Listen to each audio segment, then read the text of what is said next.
Um bom dia! Sejam todos bem-vindos, sejam todas bem-vindas para mais um Bora Ler a Bíblia nesta sexta-feira, 7:30 da manhã, onde nós vamos ler e estudar Gênesis capítulo 8. Portanto, já vão abrindo as Bíblias de vocês em Gênesis capítulo 8. Já vão pegando seus lápis, marca-textos, canetas, já vão se ajeitando aí onde quer que vocês estejam, se é na cadeira, se é na cama, se, enfim, está a caminho do trabalho. O importante é você tirar esses momentos agora para a leitura e o estudo da palavra. Antes de começarmos então, vamos fazer uma oração para convidar o Espírito Santo e assim nós iniciaremos a leitura de Gênesis capítulo 8. Oremos. Pai amado e querido, nós lhe agradecemos muito, Pai, pelo que Tu és, agradecemos porque o Senhor é soberano sobre toda a terra, agradecemos porque o Senhor é Criador, o Senhor é Salvador, o Senhor é mantenedor. Agradecemos porque as suas misericórdias se renovam todas as manhãs. Agradecemos pelas bênçãos que o Senhor nos concede, que nós não podemos contar, Pai. Agradecemos pela boa noite de sono, agradecemos pelo despertar nessa manhã com paz, com vida, com saúde. E agradecemos por essa oportunidade que temos de estudar a Tua palavra juntos, Pai. Sabemos que muitas pessoas não têm essa oportunidade e portanto, somos muito agradecidos. E agora, ao abrir a sua palavra em Gênesis capítulo 8, que o seu Santo Espírito se faça presente em nós. Que ele possa nos dar a sabedoria que vem do alto. Que ele possa nos dar o entendimento para que a gente possa compreender o que está escrito aqui nas Escrituras, Pai. Que o Espírito Santo encontre o nosso coração aberto e disposto a aprender, Pai. Seja com todos que estão acompanhando aqui ao vivo. Seja também os que estão acompanhando depois. Tudo isso nós te pedimos e agradecemos por amor do seu santo e maravilhoso nome, Pai. Amém. Muito bem, gente. Mais uma vez, sejam todos bem-vindos, sejam todas bem-vindas. Abram então as Bíblias de vocês, se você ainda não abriu, em Gênesis capítulo 8. Lembrando que ontem, Gênesis capítulo 7, o que nós estudamos, foi o início ali, né, do dilúvio. Noé, com a sua família, ela entra na arca. E ontem nós vimos que a família de Noé foi salva não por causa dela, não por causa da própria esposa, dos filhos ou das esposas dos filhos, não. Porque Noé era o único justo. Isso foi muito interessante quando nós vimos e analisamos que a família de Noé foi salva por conta da fé de Noé. E aí eles entram na arca. E uma coisa muito interessante também que nós lemos ontem, um detalhe, né? Que está lá no verso 16. Nós vimos que antes, obviamente, Deus conduz os animaizinhos para dentro da arca. Nós vimos como é que foi feito, né? Os pares de animais, quantos de cada animal. Nós vimos que já existia naquela época, antes do dilúvio, a classificação de animais puros e animais impuros. Nós vimos também que no final, quem fechou a porta da arca não foi o Noé. Não foi o Noé que foi lá e vedou. Não. Quem fechou a porta da arca foi Deus.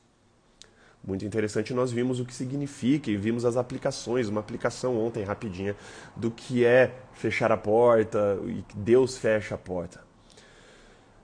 Terminamos ontem o capítulo 7 falando que as águas então prevaleceram sobre a terra 150 dias. Isso aqui é uma coisa interessante, porque a contagem de tempo deles, de meses, por exemplo, lá eles usavam basicamente o mês lunar, de 30 dias fechadinhos. Não tinha essa conta de 31 dias, aí meses com igual fevereiro, 28 ou 29, ano bissexto, aquela coisa. Eles contavam um mês, quando nós vemos mês aqui, do primeiro mês, do terceiro mês, do quinto mês, é um mês fechado de 30 dias, muito provavelmente, não é algo certo, mas eles contavam o mês lunar. Então, se for falar para os 150 dias, isso dá 5 meses, cara. Então as águas choveram lá e jorraram da terra durante 40 dias e 40 noites, mas até as águas prevalecerem, ou seja, até as águas baixarem, eles ficaram dentro da arca 150 dias, ou seja, uns 5 mesezinhos ali no meio dos animais, aquele cheirinho gostoso. Enfim, não é uma tarefa, e não foi uma tarefa fácil, provavelmente, para Noé e para a família dele durante esse tempo, confinado dentro do barco. As águas batendo, todo aquele rebuliço, eles parecendo dentro de uma máquina de lavar, e aqueles animais ali dentro, e Noé tendo que alimentar esses animais durante 150 dias. Quando a gente para pensar nas implicações, cara, a gente vê que não foi uma tarefa fácil, não foi algo tão simples assim. Então agora, depois de 150 dias, agora vamos para o capítulo 8, com a continuação da história, o fim do dilúvio. Então, comecemos agora, então, o capítulo 8, verso 1, na minha Bíblia, que está na Nova Versão Internacional. Começa assim. Então Deus lembrou-se de Noé e de todos os animais selvagens e rebanhos domésticos que estavam com ele na arca, e enviou um vento sobre a terra, e as águas começaram a baixar. É interessante essa expressão de Deus lembrou-se de Noé e de todos. Não é que Deus tinha esquecido. É uma figura de linguagem para mostrar o carinho e o cuidado. Nós vamos ler ao longo da Bíblia diversas vezes. Então Deus lembrou-se. Deus lembrou-se da aliança. Deus lembrou-se da promessa. Não é que Deus tinha se esquecido, mas é uma forma, é uma expressão para mostrar o carinho e o cuidado que Deus tem para conosco. Então fala que Deus lembra-se, né? O lembrar aqui pressupõe carinho, afeto, cuidado. Então Deus lembra de todos os que estão ali, e aí ele manda um vento e as águas começam a baixar. Verso 2: as fontes das profundezas e as comportas do céu se fecharam. Então lembre-se que era água de baixo e água de cima, né? Muito interessante. E a chuva parou. Verso 3: as águas foram baixando pouco a pouco sobre a terra. Ao fim de 150 dias, ou seja, 5 meses, as águas tinham diminuído. E no 17º dia do 7º mês, a arca pousou nas montanhas de Ararat. Ararat, as montanhas de Ararat existem, obviamente, até hoje. É as montanhas ali que estão entre a Armênia e a Turquia. É um lugar bem tranquilo de se visitar, tá, gente? É um lugar que não tem quase treta, não tem quase conflito. Não é uma região disputada entre Turquia e Armênia, não, quase não. O negócio é, até hoje, ali, aquela região do Ararat, as montanhas que compreendem ali entre a Armênia e a Turquia, é uma zona de litígio, é uma zona de treta, de conflito, áreas disputadas. Até onde eu sei, até onde eu me lembro, essa região do Ararat é uma região que é proibida você subir. Você não pode escalar as montanhas do Ararat, você não pode subir. É proibido. E é onde, biblicamente, é o local de repouso da arca de Noé. Aí tive diversos documentários, diversas pessoas que já afirmaram que acharam a arca de Noé. Galera, não acreditem, até hoje ela não foi encontrada. Pessoas mostram fotos, coisas, né, que tem o formato de um barco, que sei lá o quê, mas nada, reafirmo, nada comprova que foi achado o local do repouso da Arca de Noé, que está compreendido ali na Armênia, e entre a Armênia e a Turquia, bem na fronteira, um lugar bem tranquilão. O importante é que a arca repousa sobre essa montanha. É uma cadeia de montanhas, na verdade. E aí, verso 5, as águas continuaram a baixar até o 10º mês. E no primeiro dia do 10º mês, apareceram os topos das montanhas. Passado 40 dias, Noé abriu a janela que fizera na arca. Esperando que a terra já tivesse aparecido, Noé soltou um corvo, mas este ficou dando voltas. Depois soltou uma pomba para ver se as águas tinham diminuído na superfície da terra. Mas a pomba não encontrou lugar onde pousar os pés, porque as águas ainda cobriam toda a superfície da terra, e por isso voltou para a arca, a Noé. Ele estendeu a mão para fora, apanhou a pomba e a trouxe de volta para dentro da arca. Noé esperou mais 7 dias. Você vê como que é descritivo esse momento, né? Como que o autor demora para descrever os detalhes aqui. Noé esperou mais 7 dias, verso 10, e soltou novamente a pomba. Ao entardecer, quando a pomba voltou, trouxe em seu bico uma folha nova de oliveira. Então Noé ficou sabendo que as águas tinham diminuído sobre a terra. Esperou ainda outros 7 dias e de novo soltou a pomba. Mas desta vez ela não voltou. Com certeza a pombinha achou já um lugarzinho para construir o ninhozinho dela. Ela ficou lá, que ela não aguentava mais ficar confinada dentro de um barco. Aí ela, eu quero liberdade. Aí ela ficou no whatever ela tenha ficado. E aí verso 13. Então no primeiro dia do primeiro mês do ano 601 da vida de Noé, secaram-se as águas da terra. Noé então removeu o teto da arca e viu que a superfície da terra estava seca. No 27º dia do segundo mês, a terra estava completamente seca.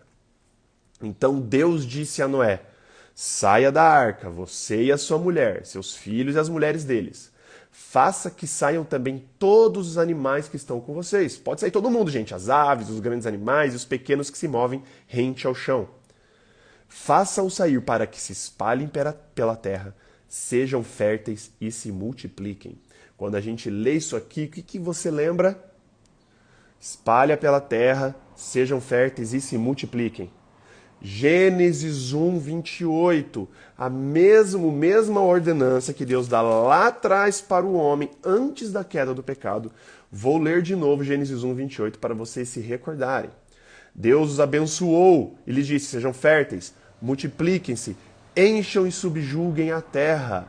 Dominem sobre os peixes do mar. E aqui, a mesma ordem. E Deus vai repetir essa ordem no capítulo de amanhã. Ele fala aqui no verso 17, de novo, do verso 8. Façam sair para que se espalhem pela terra. Sejam férteis e se multipliquem. Mesma ordenança. Então Noé saiu da arca com sua mulher e seus filhos e as mulheres deles. E com todos os grandes animais e os pequenos que se movem rente ao chão e todas as aves. Tudo que se move sobre a terra saiu da arca, uma espécie após a outra. Então saiu todo mundo ordenadinho. Do mesmo jeito que eles entraram, eles saíram também da arca ordenadinhos. Qual é a primeira coisa que Noé faz quando sai da arca? Vamos ver agora. Verso 20. Depois Noé construiu um altar dedicado ao Senhor e tomando alguns animais e aves puros. Lembra de novo, animais puros e animais impuros. Noé pega agora para sacrifício para Deus animais puros.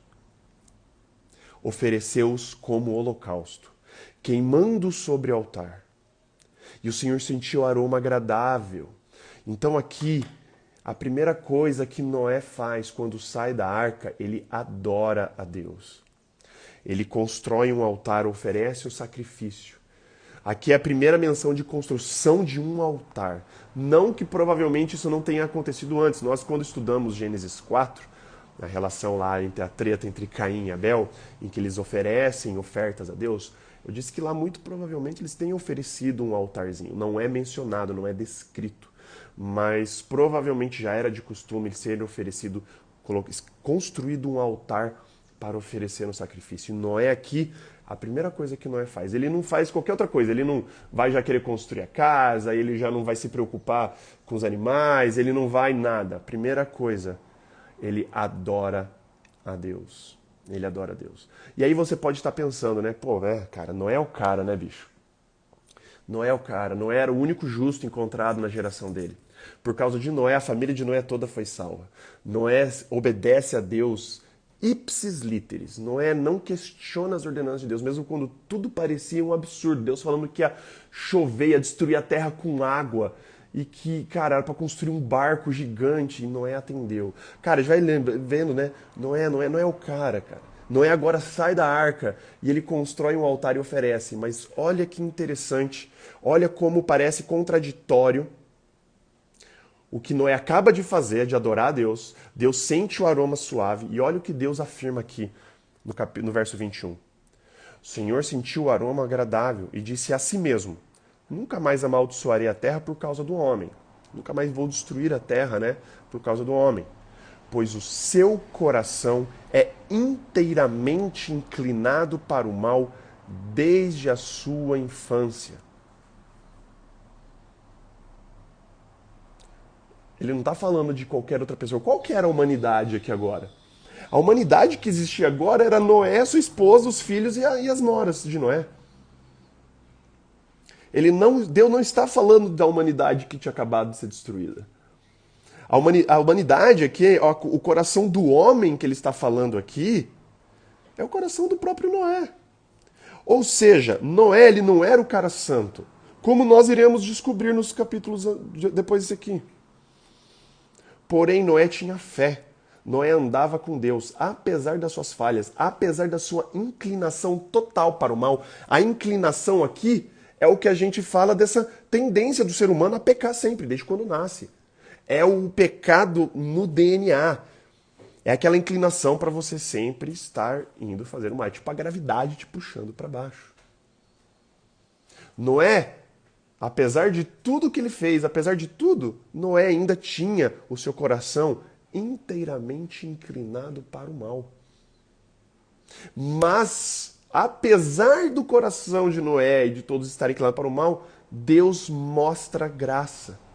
Deus primeiro promete que nunca mais vai amaldiçoar a terra por causa do homem, e na sequência ele fala, e nunca mais destruirei todos os seres vivos, como fiz dessa vez. Apesar dos pesares, apesar de nós sermos completamente inclinados para o mal desde a infância, Deus prometeu para si mesmo que ele nunca mais destruiria a terra.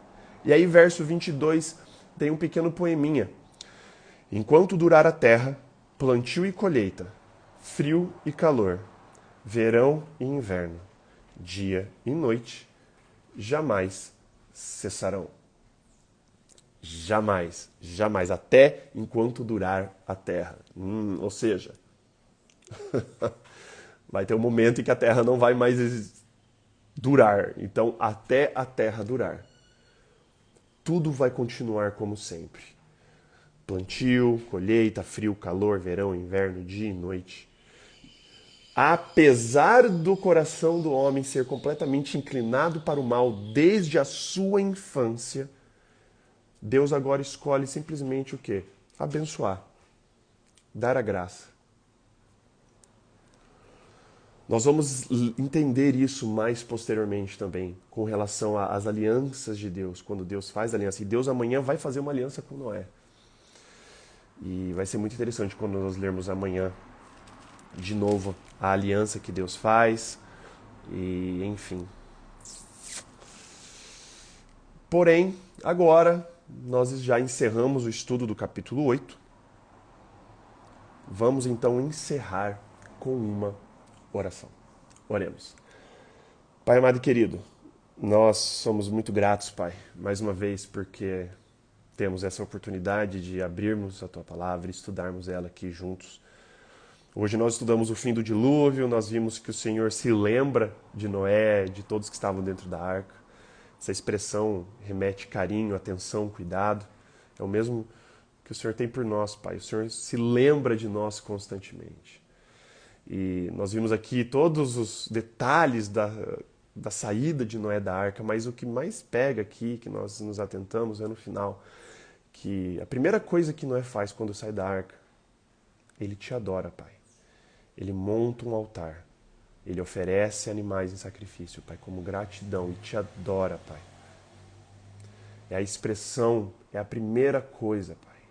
Que nós possamos, Pai, ter isso na nossa vida, ao acordar, Pai. A primeira coisa que a gente levantar da cama, que a gente possa te adorar. Depois de passar por uma tempestade na nossa vida, Pai, águas batendo na nossa arca, que nós possamos, Pai, a primeira coisa é te adorar, Pai. Muitas vezes, quando acontecem essas tempestades, quando acontecem as dificuldades, a gente olha para o céu, pergunta onde é que o Senhor está no meio desse caos todo, quando o desemprego acontece, quando a doença comete a nossa família, quando o luto, quando a morte atinge alguém próximo de nós, Pai. A primeira coisa que a gente pergunta é, Pai, cadê você? Onde está tu, Pai? Que o Senhor nos ajude, Pai, a entender os seus propósitos, a entender a sua soberania e, principalmente, que antes de questionar, Pai, qualquer coisa, que nós possamos primeiro te adorar, Pai. Reconhecer o Senhor como soberano, Senhor da nossa vida, Pai. Que o nosso coração seja oferecido em sacrifício constante a Ti, Pai, como oferta de aroma suave e agradável a Ti, Pai. Que o Senhor possa encontrar o nosso coração completamente rendido aos teus pés. Que a nossa adoração seja constante, Pai. E que apesar do nosso coração ser completamente inclinado para o mal desde a nossa infância, Pai, que nós possamos encontrar graça em Ti, Pai. Que possamos aceitar a Tua graça, Pai, o Seu sacrifício na cruz, o Seu sangue derramado na cruz. E que a gente possa lavar o nosso coração completamente inclinado para o mal no Seu sangue, Pai. Não por qualquer coisa que a gente faça, porque a gente viu que aqui, na história de Noé, Noé era o pecador. Coração completamente inclinado para o mal desde a infância. Mas Noé tinha fé. Noé era justo porque ele colocava os méritos dele não nele mesmo, mas os méritos em Ti, Pai. Que nós possamos colocar os nossos méritos, que nós possamos entender o plano da salvação, não por qualquer coisa que a gente faça, não por méritos nossos, não por alguma coisa que nós possamos fazer, Pai, mas pelos méritos completos do Senhor na cruz, do Seu sangue derramado na cruz, Pai. Seja com todos que estão aqui acompanhando ao vivo, Pai. Seja todos que estão acompanhando a gravação, seja no YouTube ou seja no nosso canal no Spotify, Pai. Abençoe todas as famílias das pessoas aqui também representadas. Perdoe também os nossos pecados e faltas, Pai. Seja com os pequenos do reino, seja com as pessoas que estão em situação de vulnerabilidade neste momento, as pessoas que estão morando nas ruas, as pessoas que estão passando por vícios de drogas, as pessoas que não têm um teto, as pessoas que não têm o que comer, as pessoas que estão perdendo seus lares por tragédias naturais, deslizamentos, enchentes, pessoas que estão em situação de deslocamento, refugiados de guerra, refugiados políticos, refugiados religiosos, pessoas que estão passando por desastres naturais ao redor do globo. Seja com esses menores do reino e nos mostre essas pessoas, Pai, para que nós possamos ser a Sua mão ajudadora para esses pequenos, Pai. Nos dê um ótimo dia, com as Suas bênçãos e com a Sua proteção. Tudo isso nós te pedimos e agradecemos por amor do Seu santo e maravilhoso nome, Pai. Amém. Muito bem, gente. Queria agradecer aqui a presença de todos vocês. Queria falar, inclusive, que hoje faz uma semana que nós começamos a fazer as lives, tanto no Instagram, quanto no nosso canal no Spotify e também no YouTube. E eu já queria falar que já estamos no Spotify, já estamos com 34 inscritos. E no nosso canal no YouTube já estamos com 10 inscritos, uma semaninha aí. Então eu incentivo a você, tanto que você que está aqui acompanhando no Clubhouse, quanto que você está acompanhando aqui no Instagram, que você incentive as pessoas a se inscreverem nos nossos canais. Canal do Spotify, se inscrever lá, no nosso canal também no YouTube. É um canal importante, as pessoas podem ouvir aí enquanto está indo para o trabalho, as pessoas podem estar ouvindo, enfim, em qualquer momento. É o registro que vai ficar. Então eu queria agradecer primeiramente pelo apoio de vocês, pelo carinho que vocês têm dado, por acompanhar aqui, por incentivar, tanto aqui ao vivo no Clubhouse, quanto ao vivo aqui no Instagram. Vocês fazem toda a diferença e sem vocês eu não teria essa motivação para eu estudar todos os dias, para eu me puxar para compartilhar a palavra com vocês. Vocês são a grande motivação. Eu espero que esteja sendo uma bênção para todos vocês, assim como está sendo também uma bênção para mim. Então, fica sempre aquele convite no final. Se você conhece alguém que provavelmente não conhece o projeto, apresente o projeto do Bora Ler a Bíblia. Fala que, olha, estamos estudando todos os dias a Bíblia. E não importa se você não tem tempo de manhã, temos os nossos canais no YouTube e também no Spotify. Você pode acompanhar diariamente nos horários que você quiser. Então, compartilhe isso com as pessoas. Se é você a primeira vez que você está acompanhando aqui no Clubhouse ou no Instagram, saiba que nós fazemos isso todos os dias. De segunda a sexta, das 7h30 às 8 da manhã. Sábados, domingos e feriados, das 8h30 às 9h. Todos os dias, lendo um capítulo da Bíblia por vez. Hoje nós estudamos Gênesis capítulo 8, amanhã nós iremos estudar Gênesis capítulo 9 e assim por diante. Então, fica aqui o convite, fica aqui o agradecimento e até amanhã então, gente. O Bora Ler a Bíblia com Gênesis capítulo 9. Um beijo, um abraço, valeus e falous!